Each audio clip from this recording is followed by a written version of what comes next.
So I ask permission from the Sangha and from the community to say a few words this evening.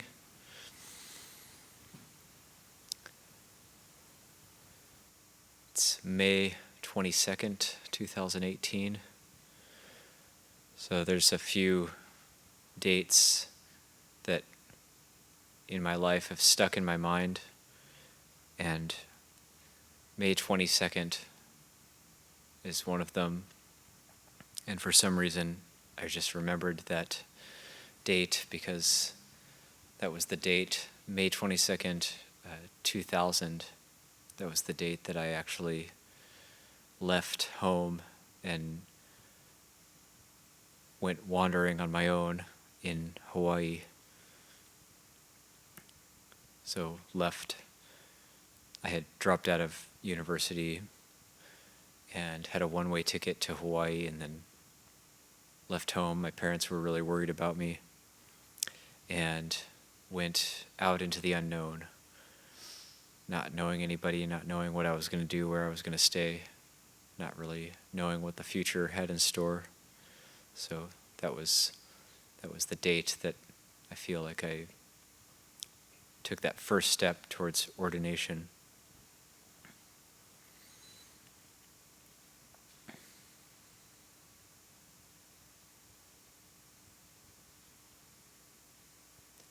So a few different themes are going through my mind this evening. One is a phrase that the Samanera aspirants who wish to become bhikkhus, they recite during their ordination ceremony. And this phrase has two parts, and it includes the word nisarana, which means to escape. Sabba dukkha nisarana. So that's to escape from all dukkha. Sabba is like all, dukkha, stress, dissatisfaction. And nisarana is to escape, to get out from. Nibbana sachikaranataya. Karana means like to do.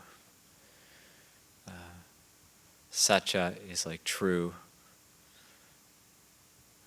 So like Nibbana sachikaranataya, to truly do that which will lead to Nibbana. Sabba dukkha nitsarana, Nibbana sachikaranataya.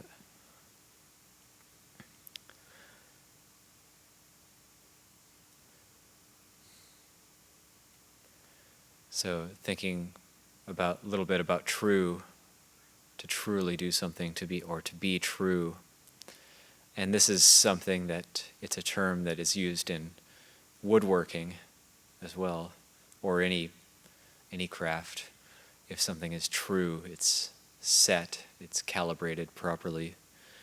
So for example, like if you have like a table saw and you set it, you want the blade to be straight up and down so that it cuts your wood at 90 degrees.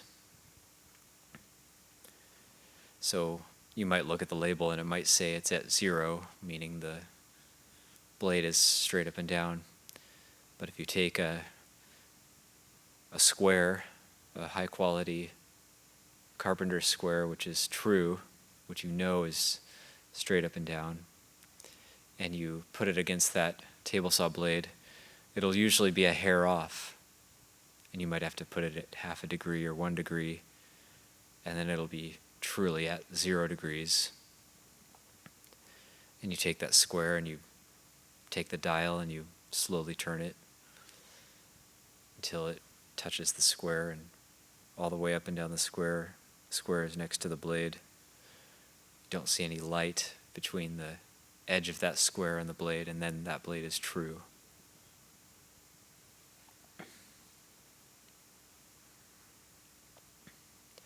So true has a sense of being like calibrated properly, or another way that the word true can be used is if you're like shooting an arrow or trying to hit a target, then if your aim is true, then you hit the target. So true also has a sense of direction, a sense of like having a target that we're aiming for. So Sachikaranataya, to be true, Nibbanang, in our aim for Nibbana, and also Sabba Dukkha Nisarana, to get out from all dukkha, any type of dissatisfaction, any type of stress.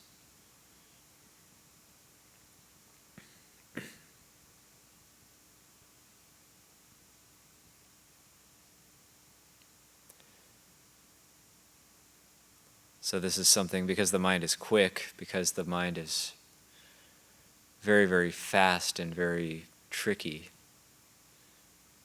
then we have to develop that skill of being able to be true in the way we see things, the way we look at the mind, and the way we gain insight into impermanence and suffering, not self.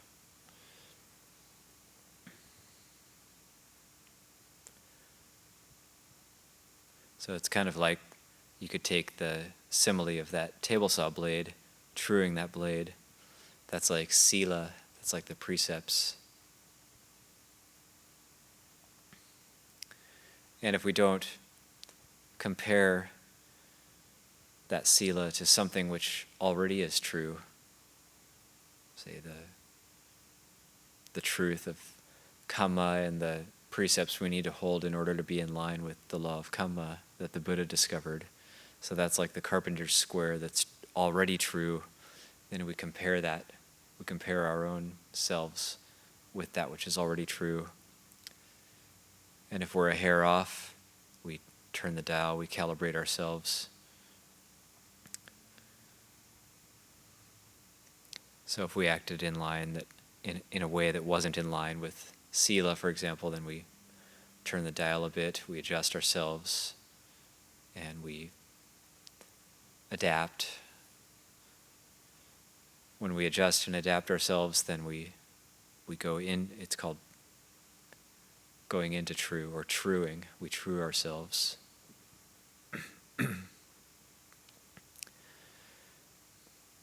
And if that blade on the table saw isn't true, if it's a hair off, then every single thing you cut on it is a hair off. And if you're doing a project where you need many, many pieces of wood that are going to be combined together, then little by little, it'll become curved, it won't be straight anymore. So it's the same with us.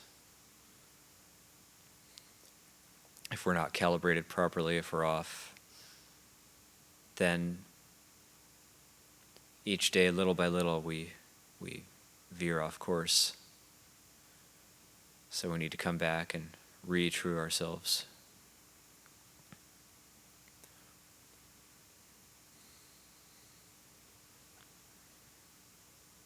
And then you could think of like samadhi is that's like true in terms of our aim, true in terms of trying to hit our target. It's like trying to stay with Buddho, trying to stay with the meditation object. Mind keeps wandering off.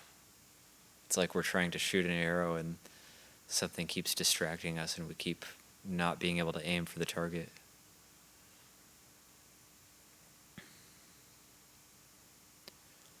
So we true ourselves in terms of the aim.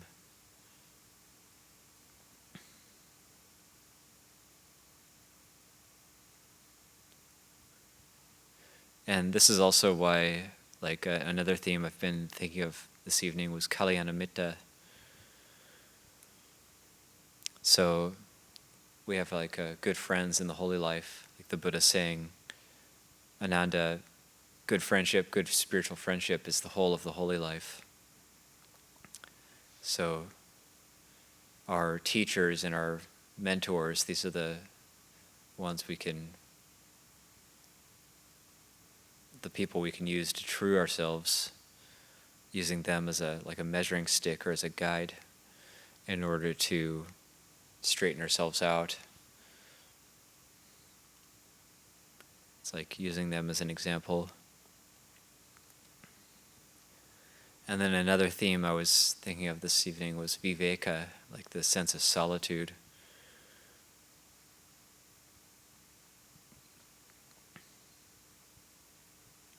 And how the Buddha said that this Dhamma and discipline is one for one who is secluded and for a seeker of solitude, not for one who seeks company, not for a lover of company. And so I was thinking of how do those two work together, this sense of kalyanamitta, but also the sense of cultivating solitude and not being a lover of company, or not seeking, or not like seeking company, seeking the company of others. I was really kind of thinking that solitude, really, it's like an acquired taste, and it really takes a cultivation of solitude in order to get used to it and start to feel like a sense of enjoyment coming from it. So we have our huts up in the forest, our kutis that we live in, and we have times during the day when we can try to acquire a taste for solitude and gain a sense of solitude.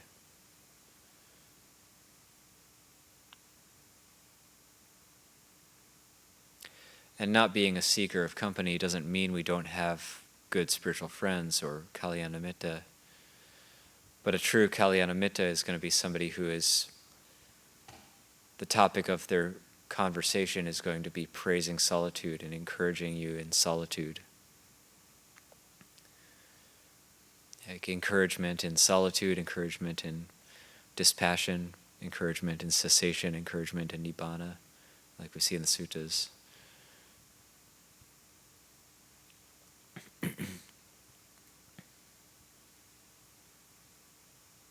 So like the talk with a good spiritual friend is going to be around these subjects and getting us inspired, even fired up for solitude, to do sitting and walking meditation in solitude. Or even if we are doing some sort of study or engaging in some task personally, it's good to have time alone, time with ourselves, time at the kuti on our own in solitude doesn't necessarily mean sitting and walking meditation, but it also means we have time to attend to our shrine, to clean our kuti, to sweep around the kuti, to create a good space, a sacred space for ourselves.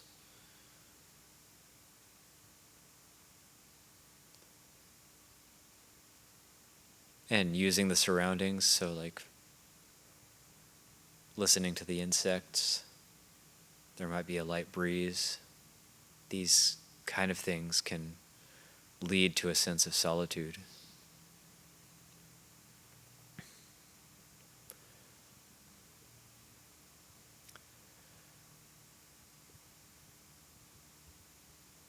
The Buddha spoke of 3 types of solitude: kaya viveka, chitta viveka, and upadhi viveka. And kaya viveka is the one that we cultivate by living in the forest. So this is just incredibly helpful. And you would think the Buddha, after he was enlightened, and all of the great disciples, you'd think, well, logically their mind is liberated already, they're freed from birth and death, they've attained nibbana. Well, they might as well just go live in the city or in the village and just teach people out of compassion. But instead of doing that, they still stuck to their sense of bodily seclusion.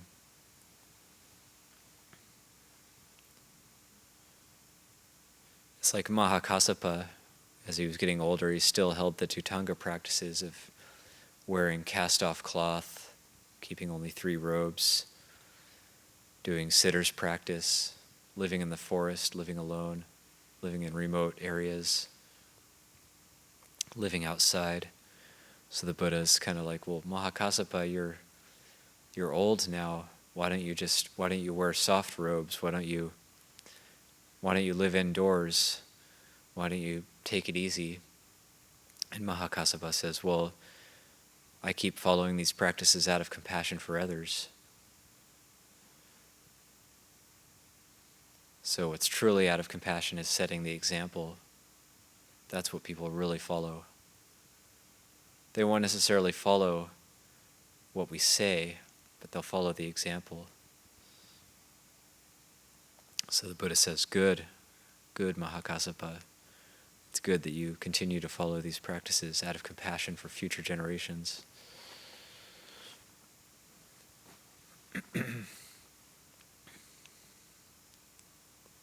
So solitude or bodily seclusion is something not only to be practiced by us so we can further our practice, but it's also practiced by the Aryans, the ones who are already far along on the path. Even though they could go live in unsecluded areas or not be cultivating kaya viveka because their mind is already secluded and they're already secluded from the defilements, so it doesn't really matter, but to set that example for future generations so that others follow and say, yeah, yes, that's the correct way to practice.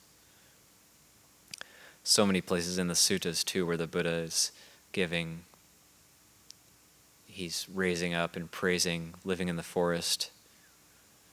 There's one little verse which I really like, which is the Buddha is speaking verses about living in the forest and living in remote dwelling places, and then he says, like, remote lodgings frequented by cool breezes, these I praise.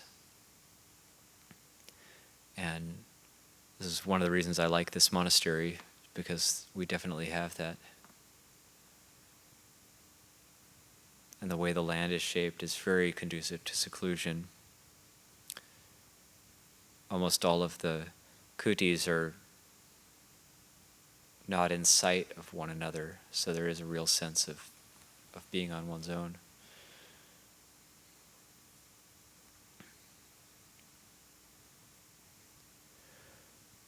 So kaya viveka, one way Longpa Liem talks about kaya viveka as well is he'll have a slightly different take on it sometimes, and that's that one is always secluded in terms of one is always in the body.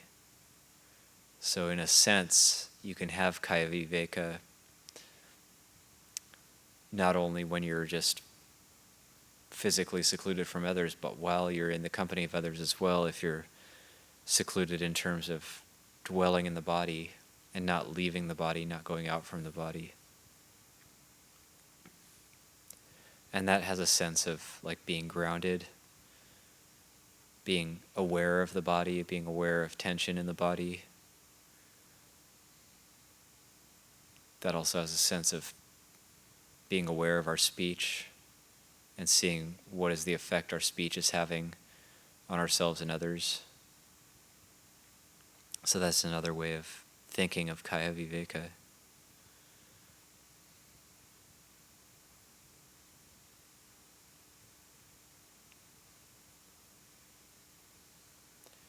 And that's also why we take up the ordination, is because of this sense of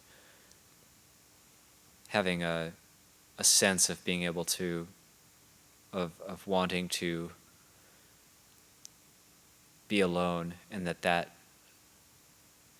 the practice occurs in a very true and correct way when one is cultivating that sense of seclusion or being alone.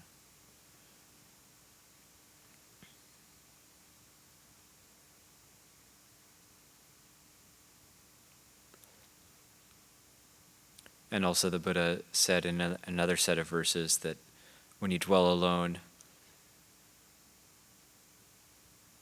then truly you delight. So dwelling at the foot of a tree truly you delight and shine in the 10 directions, and that non-humans become your friend, whether it's animals or the Buddha talks about devas in so many places.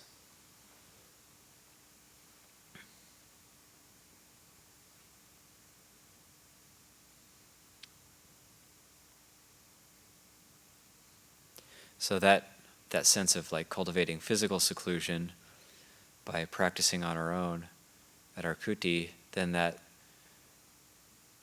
we want to be cultivating citta viveka, which is the mental seclusion.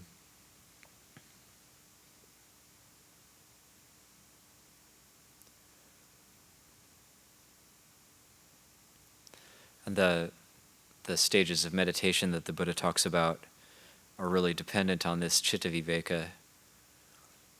So it's like in the phrasing you see in the suttas, the phrasing of the first jhana, then it's dependent on seclusion.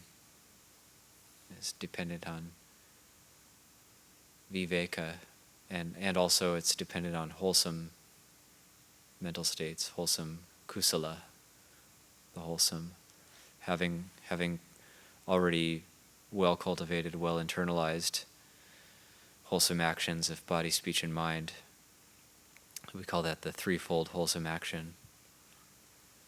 Then, coupled with a sense of seclusion, a sense of viveka, then the mind grows still and peaceful. So that's like citta viveka.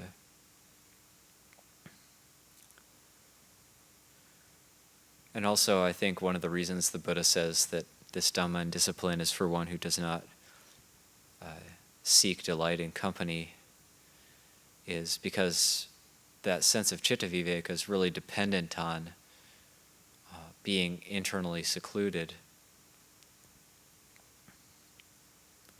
So we aren't worrying and proliferating about like social posturing with others that just is so normal, that is like instinct and habit for everybody.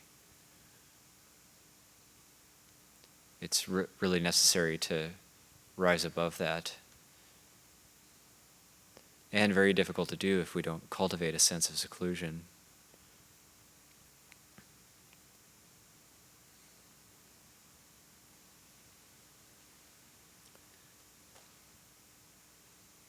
So like the Dhamma and discipline is one for one who is secluded.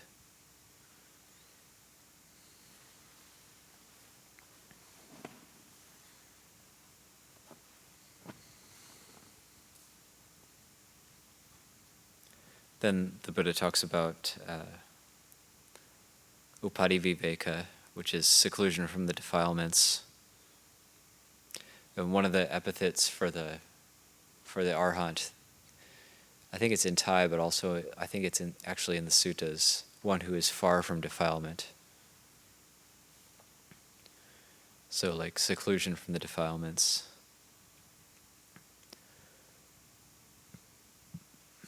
One who is far away from greed, far away from hatred, far away from delusion.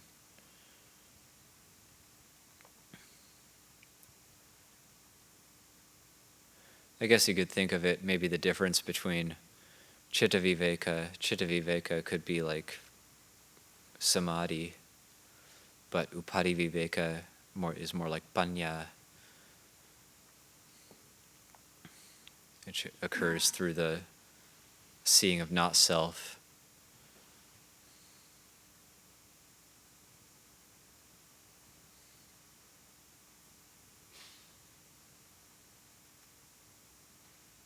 And this goes back to calibrating ourselves, being true. Being true in body means making the effort to get away, making the effort to get back to our kuti and practice.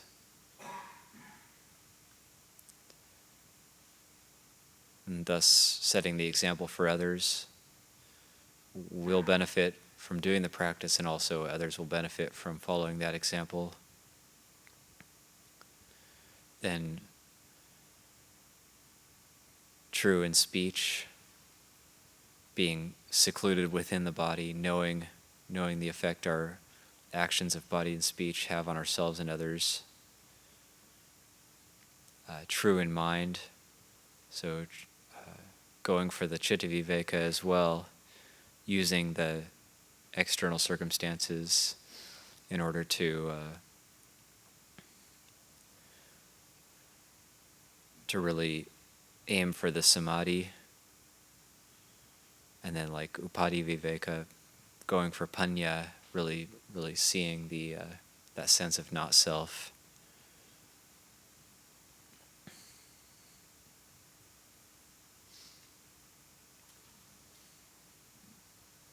But then also, like, our kalyana mitta is so important, our good spiritual friends giving us encouragement. You know, the Buddha, he said that the very highest is to be able to live alone at the foot of a tree. But then he said, a lot of people aren't ready for that or can't do that, so then the next highest is to dwell in the Sangha, so with one's friends in the holy life. So if we're not ready to be full-on Ajahn Mun style, full-on Tudong monks, then within the Sangha, dwelling within the Sangha.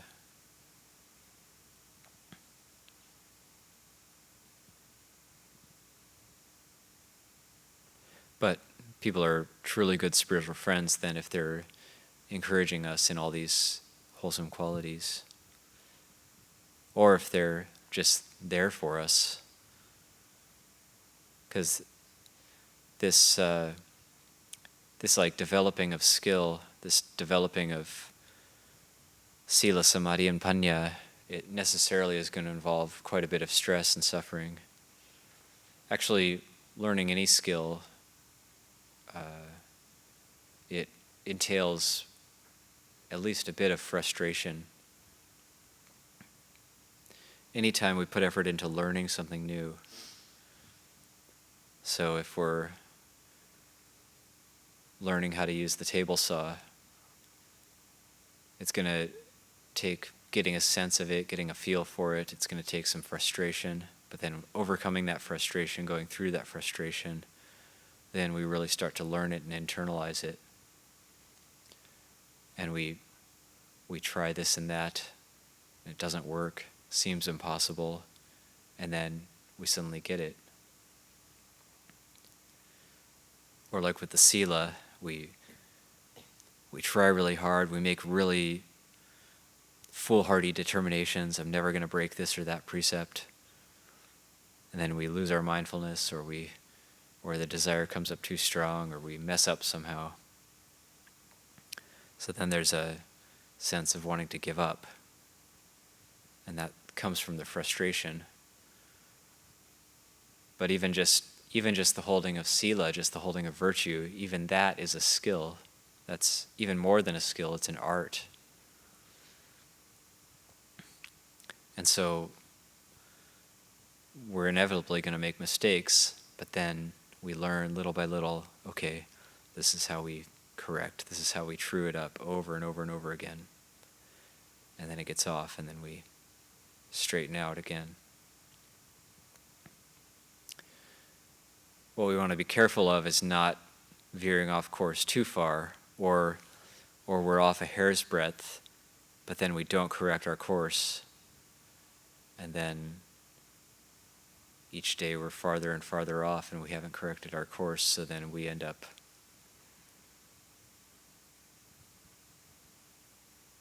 not getting out, not at our destination.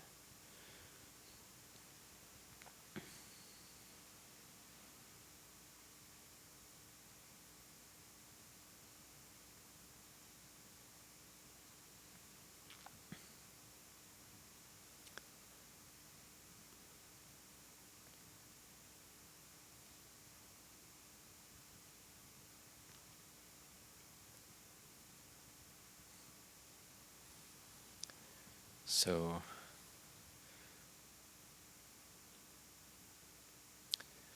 these are a few of the purposes of the practice: the cultivation of solitude, that sense of aiming for what is true, truing ourselves towards the aim for nibbana. And then, like with the meditation too, this comes in as well, in terms of it can be years before we experience any sense of peace. There's like the story in the Therigatha of the monk who had been ordained for 25 years, and he's been keeping his precepts, he's been practicing, but his mind hasn't let go yet. And so he decides, okay, I've been a monk for 25 years, and I haven't experienced any peace. I'm just going to kill myself. So he decides he's going to kill himself, and he's going to hang himself. So he has the noose around his neck, and then recollects that he's never broken a major precept. He's perfected his sila, and that creates so much joy in his mind, and then goes straight into arhatship based on that intense joy and happiness that he felt from the purification of sila. And then he has these verses, I can't remember them exactly, but it's something like, with the noose around my neck, I extinguished suffering right there, something like that. So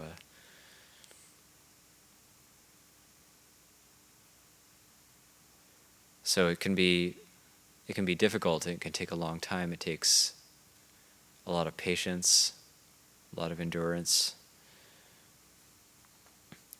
That sense of we just keep correcting ourselves, keep going. It's probably the most common advice I would hear in Thailand. Just bailulai, just keep going.